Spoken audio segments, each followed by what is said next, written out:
So, nagagalak po tayo. Sama-sama po tayo ngayon sa ating pong pananambahan. At okay ba yung ating PowerPoint? Tulad po ng ating nasimulan na ay ating pinag-aaralan ang patungkol po sa paksang pagbibigay. At ang unang ating pinag-aralan ay ang patungkol sa ating Diyos na nagbibigay. At mga nakaraan, ating tinalakay ano ang kanyang mga ibinigay sa atin. At ang unang-una siyempre ay ang buhay po natin.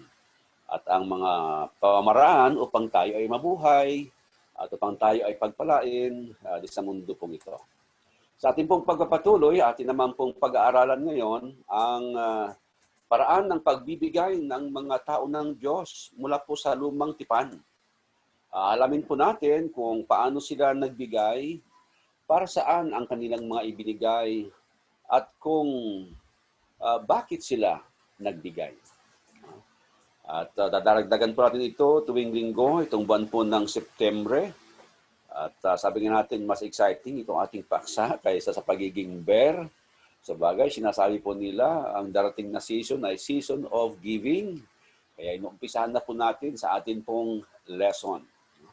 Background ng pagbibigay sa kasaysayan ng mundo pong ito. Well, ang mga Egyptians as far back as year 2100 BC, and that is before Christ, ay naghahandog na po sa kanila. Naghahandog na po sila sa kanilang mga kinikilalang mga Diyos-Diyusan.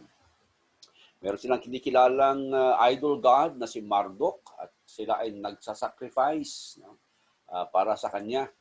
Ang mga Greeks din naman, according to the Greek philosopher Theophrastus, the Greeks sacrificed to the gods for 3 reasons. Tatlong daw dahilan. 1, to honor them, to thank them, and to request a favor from them. Yan, ang dahilan nila. Parangal sa mga Diyos-Diyusan nila, magpasalamat, at humingi ng pabor. At ang mga inihahandog nila, ayon pa rin sa Greek philosopher na si Theophrastus, ay sheep, mga tupa, goats, pigs, and cattle, as well as fish and birds. Ito ang mga ino-offer nila sa kanilang mga Diyos-Diyusan. Pati po sa mga taga-Roma, ang kanila naman pong inihahandog ay wheat, salt, or salted bread, sacrificial cakes, pastries. Example ay ang mga recipe nitong tinatawag na katos libum, pati mga herbs, garlands of flowers, drinks, offerings, and later on incense and saffron were the most typical ancient offerings in Rome. At ito ay ayon kay Plutarch, sa kanyang isinulat na The Life of Numa and Ovid Fasti. So makikita natin mga kapatid, nasa dugo na ng tao ang pagbibigay o paghahandog. Marahil ganun po ginawa ng Diyos ang tao. Meron na siyang instinct na pagbibigay. Dahil ang lumikha sa kanya ay mapagbigay o nagbibigay ng Diyos, kaya sa kanyang espiritu ay naroon na rin ang espiritu ng pagbibigay. At ating pong maunawaan na sa anthropology, kahit saan lubalop ng mundo ang tao, meron siyang kinikilalang mas mataas sa kanya. Kahit na doon sa pinaka-liblib na lugar ng Africa, sabi, meron silang kinikilalang superior sa kanila. Kung hindi man yung Diyos na kilala natin, meron silang kinikilala na katulad ng mga Egyptians, mga Greeks, at mga Romans. At yung kinikilala nila na pinakamataas sa kanila, maaaring isang espiritu o sa kanila nga mga Diyos-Diyusan, yun ang kanilang ino-offeran, binibigyan. So sa lumang tipan, paano kaya nagbigay ang mga Bible characters? Well, si Cain at saka si Abel, alam po natin, ayon sa Genesis 4:1 hanggang 7, ay nagdala ng kanilang ng bunga ng lupa itong si Cain, sapagkat siya nga isang magsasaka. Samantalang si Abel naman ay nagdala ng panganay ng kanyang kawan at ng mga taba ng mga yaon. At sabi nga po ay nilingap ng Panginoon ang kanyang handog. At kay Cain ay hindi. At ang ating pangunawa ay sapagkat ayon sa Hebreo o Roma 17, ang pananampalataya ay nanggagaling sa pakikinig At sa Hebreo ay sinasabing ang pananampalataya, sa pananampalataya si Abel ay naghandog, kaya mayroon silang narinig na paraan ng paghahandog. Yun ang ginawa ni Abel, tinanggap yung kanyang handog. Kay Cain, hindi. Maaaring kakaiba ang kanyang ginawa doon sa na kanyang narinig na paraan ng paghahandog. At karagdagan po nito, si Abraham at saka si Jacob ay mayroon din ginawang paghahandog. Sabi sa Genesis 14:20, at purihin ang kataas-taasang Diyos na nagbigay ng iyong mga kaaway sa iyong kamay. At binigyan siya ni Abraham ng 10 bahagi ng buong samsam. Nabanggit na po dito ay 10 bahagi. Doon kay Abel, kay Cain, wala naman pong binanggit. No? At dito kay Abraham ay mayroon na. At kahit doon kay Jacob, ay nagbigay din siya ng 10 bahagi ayon sa Genesis 28:22. At ang batong ito na aking itinayo na pinakaalaala ay maging bahay ng Diyos, at sa lahat ng ibigay mo sa akin ay walang pagsalang. Ang 10 bahagi ay ibibigay ko sa iyo. Yun ang sabi ni Jacob patungkol sa Diyos. Karagdagan po dito ng bigyan ng kautusan ng Diyos ang mga Israelitas, sapagkat nakipagkasundo nga ang Diyos sa kanila nung sila ay umalis na sa lupain ng Ehipto. 3 months after Exodus chapter 19, nakipagkasundo ang mga Israelitas sa Diyos pamamagitan ni Moises. Siya ay umahon doon sa bundok at ibinigay sa kanya yung 10 Commandments at ang iba pa na mga kautusan. At isa ito sa pinag-utos ng Diyos sa kanila. Ang 10 bahagi, mababasa sa Leviticus Kapitulo 27, 30 hanggang 33. At lahat ng 10 bahagi ng lupain, maging sa binhi ng lupain o sa bunga ng punong kahoy ay sa Panginoon, magiging banal sa Panginoon. Pansinin niyo po itong mga binanggit, sapagkat noon nga naman ay wala pa silang mga trabaho na katulad ng trabaho ng mga tao ngayon, at marami sa kanila ay agriculturist, nagtatanim ng mga kahoy, halaman, gulay at iba pa. Yung mga binhi at bunga ay sinasabing 10 bahagi nito ay para sa Panginoon. At sinasabing magiging banal. Ano ba ibig sabihin ng pagiging banal? Ang pagiging banal ay inihiwalay, yung idea ng paghihiwalay. Inihiwalay ng mga bagay-bagay para sa Diyos. Kaya yung mga tao naman na tinawag na banal sa Bagong Tipan, ito yung mga tao na inihiwalay din para sa Diyos. Yung mga tupa sa Lumang Tipan na tinawag na banal, ito yung mga walang kapansanan, na malulusog. Ito yung mga banal, ibig sabihin, inihiwalay ito sila mula sa karaniwang mga tupa at ito ay inihahandog sa Diyos. Ito po yung idea ng pagiging banal ng mga 10 bahagi ng, pansinin po yung salitang lahat, lahat na lupain, maging yung binhi at bunga. Verse 31, at kung ang sino man ay tutubos ng alinmang bahagi ng kanyang 10 bahagi, ay dadagdag niya roon ang 5 bahagi niyaon. At lahat ng 10 bahagi sa bakahan o sa kawan, anumang madaan sa tungkod, ay magiging banal sa Panginoon ang 10 bahagi. So hindi lamang mga pananim, no? Bahagi ito ng mga alaga din pala. Mga bakahan o kawan, ito yung mga tupa. So, ang mga alaga nila, 10 bahagi nun ay banal, ay inihihiwalay at para ito sa Panginoon. At Malakias 3:10, sa huling bahagi ng Lumang Tipan na, ay mayroong pangangaral patungkol sa tithes o ikapo. Kasi ang mga Israelitas ay nakalilimot na noong panahon na yon. So, sabi ng Malakias 3:10, will a man rob God? Ninanakawan ba ng tao ang Diyos? Sabi, yet ye have robbed me. Ninakawan ninyo ako, sabi ng Diyos sa mga Israelites.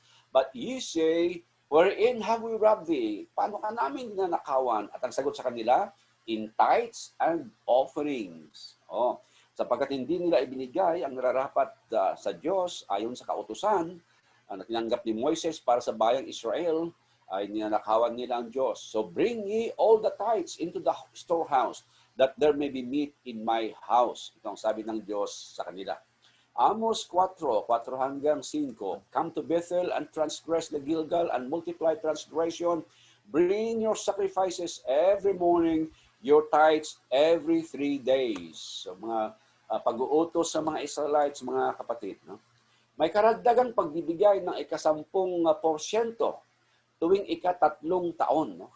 Hindi lamang 10% ng lahat ng kanilang mga tanim, ng mga alaga, at ano pa, ang mga binanggit, lupain. No? 10% ng lupain nila, ibig sabihin pag mayroon kang 10, ang isang doon ay para sa Diyos. No? At umani ka doon sa 10 ektaryang lupain mo, yung inani mo doon, 10% noon para sa Diyos na naman po yon. No? Mga alaga mo ay ganoon din. No? Pero maliban doon sa ika-10 bahagi ng mga ari-arian mo, o mga Israelites, no? At mga alaga nila, at mga ani nila, ay tuwing ika-3 taon pa, mga kapatid, mayroon pa sila dito. Ayan, no? Deuteronomio 14, 28 at 29. Sa katapusan ng bawat 3 taon ay iyong kukunin ang buong ika-10 bahagi ng iyong bunga ng taong yaon at iyong ilalagay sa loob ng iyong mga pintuang daan. At ang mga Levita, sapagkat siya ay walang bahagi ni mana sa kasama mo at ang mga taga-ibang bayan at ang ulila at ang babaeng bao na nasa loob ng iyong mga pintuang daan ay magsisiparoon at magsisikain at mga bubusog upang pagpalain ka ng Panginoon mong Diyos sa lahat ng gawa na iyong kamay na iyong ginagawa. So mayroon pong purpose din. Bakit tuwing ika-3 taon ay nagbibigay pa sila ulit ng 10%? No? Mamaya ay matatalakay din natin yung dahilan. Bakit? Nandiyan na po sa talata. Medyo inilalagay lang natin doon sa tamang lugar sa paksa niya. May taunan din na ikapo. So mayroon yung regular na ikapo. Every 3 years mayroon silang ikapo. At mayroon ding yearly, taon-taon na ikapo. Ano yon? Nasusulat sa Deuteronomio 14:22, ye shall tithe all the yield of your seed that comes from the field year by year. So, ito po, ano? Taon-taon na umaani ka, yung ika-10 bahagi noon. No? And before the Lord your God, in the place that He will choose to make His name dwell there, so you shall eat the tithe of your grain, of your wine, and of your oil, and the firstborn of your herd and flock, that you may learn to fear the Lord your God always. So yung mga tanim, no, nakatungkol na katulad ng wine, ubas, ang tinutukoy niya, no, yung grain, mga barley, wheat, mga tanim po nila noon, pati yung langis, your oil, no, oil, ano ba mga oil, olive oil, mga panin noon, and the firstborn of your herd. So mga panganay na mga alaga mong hayop, ibinibigay nila yon sa Panginoon. At binanggit ng Panginoong Hesus ang pagbibigayan patungkol po sa lumang tipan o sa ilalim ng lumang tipan.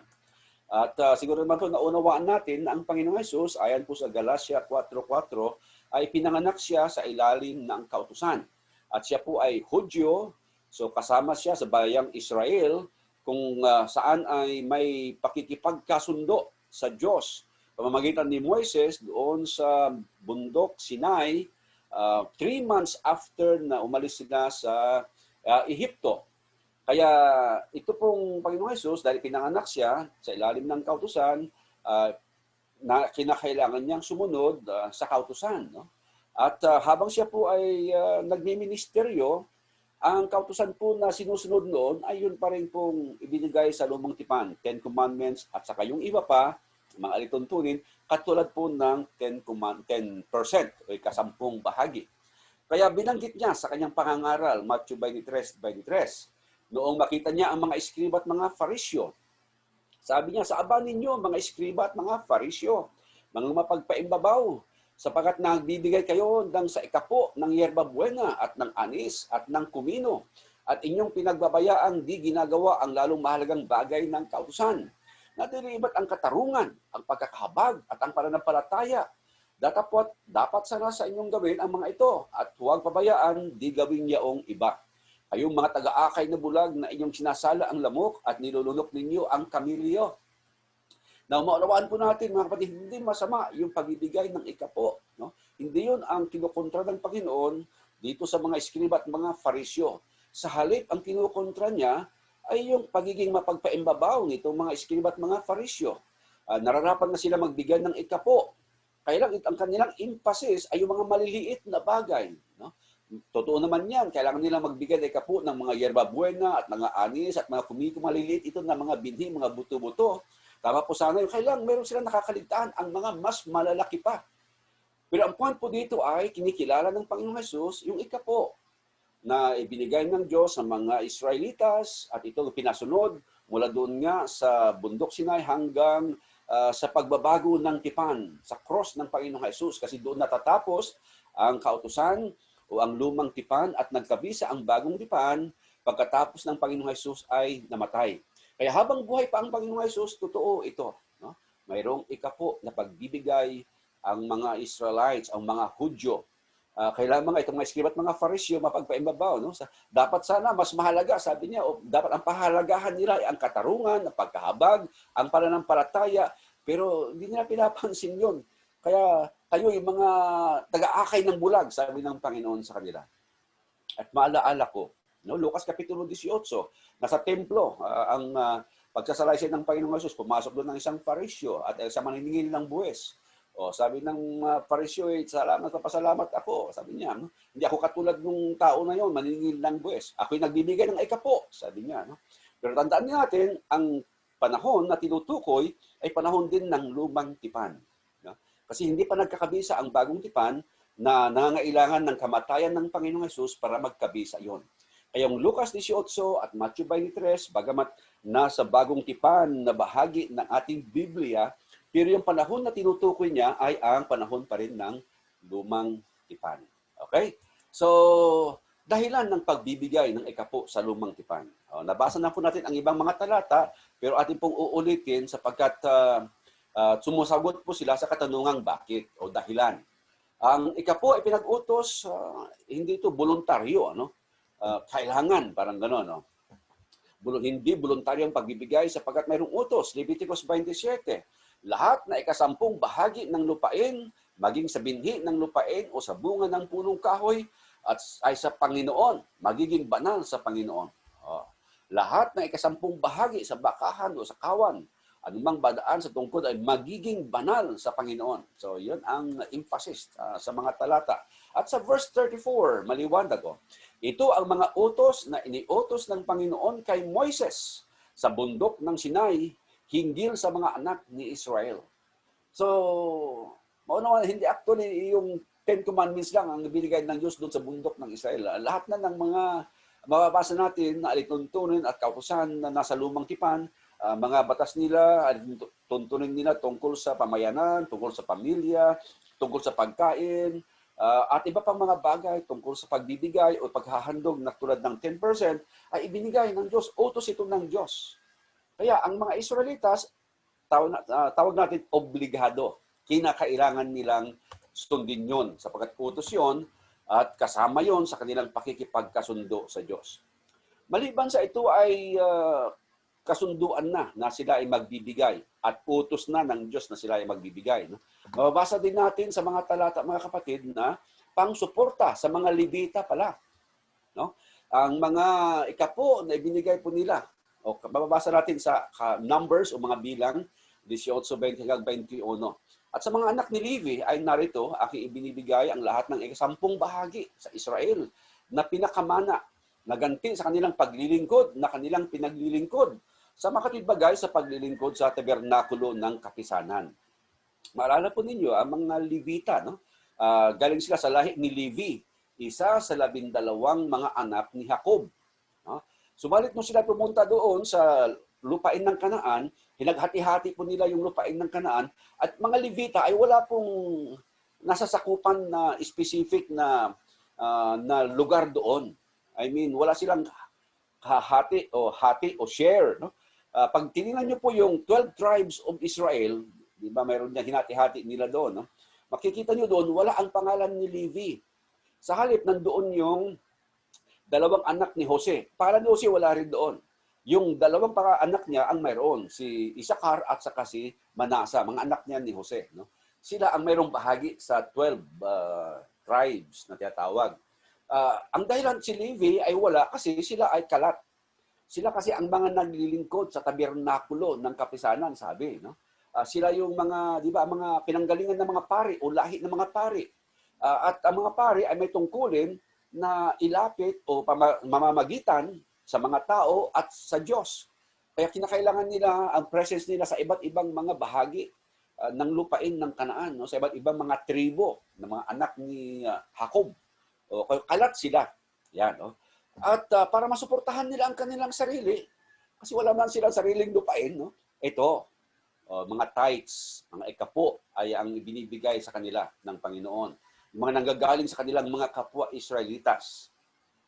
Deuteronomio 14:28-29, sa katapusan ng bawat 3 taon, no, yung every 3 years na ibinibigay nila, kukunin ang buong kasampung bahagi ng yung bunga ng taong yaon at iyong ilalagay sa loob ng mga pintuang daan para saan?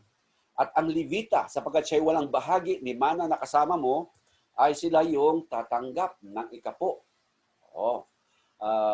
Deuteronomy 12:19. Ingatan mong huwag mong pabayaan ang Levita samantalang nabubuhay ka sa iyong lupain. Utos yan sa mga Israelites. No?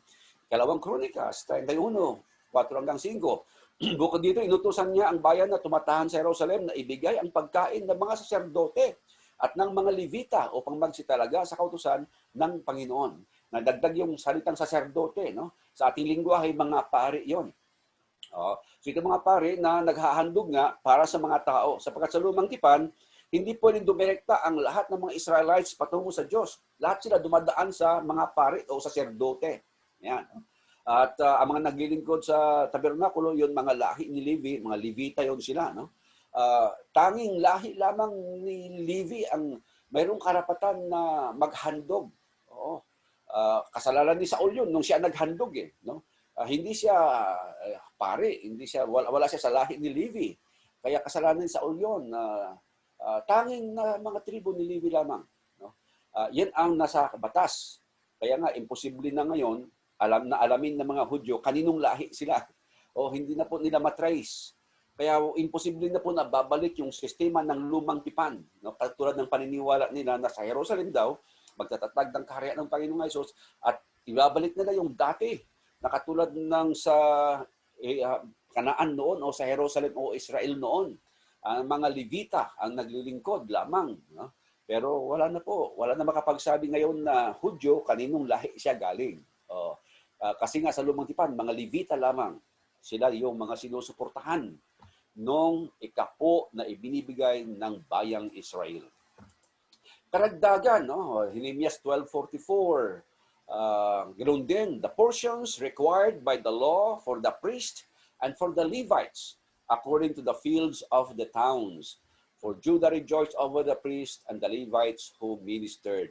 Sa paglilingkod ng mga Levita at mga saserdote, mga pari, no? Yun, sinusuportahan sila galing sa ikapo na ibinibigay nila. Hindi lamang po mga Levita at mga saserdote ang tinutulungan o pinupuntahan ng ikapo ng mga Israelitas. Pati pagtulong sa mga nangangailangan. Deuteronomio 14:28-29, yung binasa na natin kanina. Sabi doon, at ang ulila at ang babaeng bao na nasa loob ng iyong mga pintuang daan ay magsisiparoon at magsisikain at mga bubusog. Mula doon sa ikapo na iyo inani sa every 3 years. Every 3 years. At karagdagang mga talata, no? Sa katuruan ng lumang tipan, no? Sa pagbibigay ng mga Israelites ng kanilang ikapo, sa kanilang mga ani, mula sa kanilang mga halaman, at sa kanilang mga alaga, at sa kanilang mga ari-arian, mga lupain. No?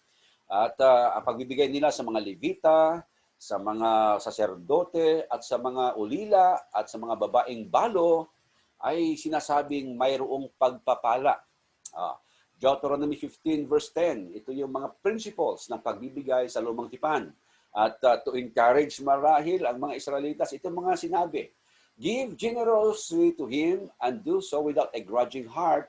And then because of this, the Lord your God will bless you in all your work and in everything you put your hand to. Kala natin, bagong tipan lang ito na idea, no? Hindi. Doon pa sa pagbibigay ng mga Israelites na ikapo at ng lahat-lahat na klase, ay pagpapalain kayo, ang sabi sa kanila. Number 2, Proverbs 3:9-10. Honor the Lord with your heart, with your wealth, no? And with the first fruits of all your produce. Then your barns will be filled with plenty, and your vats will be bursting with wine. Kain mo yan, no? Kung pupurihin ng Diyos ng pamamaraan ng kayamanan, pagbibigay ng kayamanan ng mga Israelites, ng mga tao, ay pagpapalain sila. Yung bodega, yung barn, mapupuno. Sabi na, at yung vats, ito yung lalagyan ng wine nila. No? Kasi isa yan sa mga produkto nila. Will be bursting with wine. Mapupuno. So the more na magbibigay sila, itong sinasabi, the more na pinagpapala sila. Psalms 41, 1-3, Blessed is the one who considers the poor. In the day of trouble, the Lord delivers him. The Lord protects him and keeps him alive. He is called blessed in the land. You do not give him up to the will of his enemies. The Lord sustains him on his sick bed. In his illness, you restore him to full health. Ang ganda ng mga pangako ng Diyos, no? Sa mga nagbibigay sa lumang tipan. At naniniwala tayo hanggang sa ating panahon sa pagbibigay. Kaiba nga lamang ating paraan ng pagbibigay at pag-aaralan natin yan sa mga susunod na linggo. Pero ang prinsipyo nga po rito, sa mga nagbibigay sa mga mahihirap, gumagawa ng kanilang tungkulin sa Diyos at sa mga kapwa, ay binibigyan ng proteksyon ng Diyos at na kahit sa kanyang karamdaman ito, sa kanyang sickbed, ay pinapagaling siya at binabalik ang kanyang kalusugan.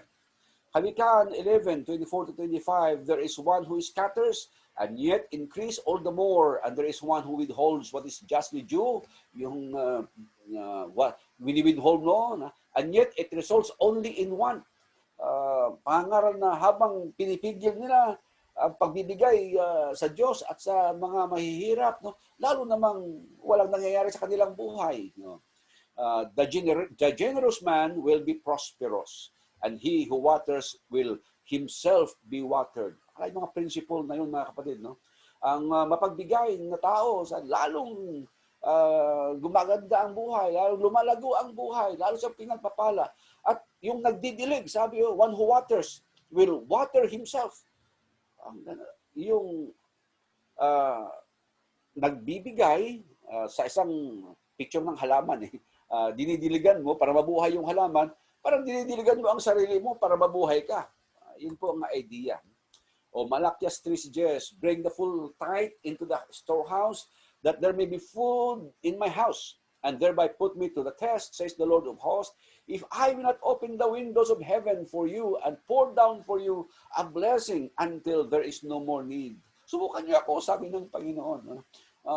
Kung hindi ko bubuksan ang mga bintana ng langit at ibubuhos ko sa inyo ang mga pagpapala hanggang wala nang pangangailangan. And then sa aklat ng mga kawikaan, marami po ito. Proverbs 3:27, do not withhold good from those to whom it is due. Where is your power to do so, to do it? Proverbs 3. Offer right sacrifices and put your trust in the Lord. Proverbs 4:5, 19-17, whoever is generous to the poor lends to the Lord, and he will repay him for his deed. Proverbs 22:9, he who is generous will be blessed, for he gives some of his food to the poor. And then 28-27, he who gives to the poor will never want, but he who shuts his eyes will have many curses.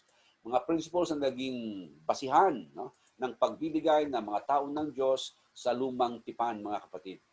Magbigay sapagkat sa Panginoong Diyos naman ang may-ari ng lahat-lahat. Another reason kung bakit nagbibigay sa mga prinsipyo ng Old Testament verses. Haggai 2:8, the silver is mine and the gold is mine, declares the Lord of hosts. O kala din natin sa mga minero, yung silver, yung gold, sa mga miners, no? Hindi, sa Panginoon din po yan. No? Deuteronomy 8:17-18, beware, mag-ingat, lest you say in your heart, my power and the might of my hands have gotten me this wealth. O, mag-ingat.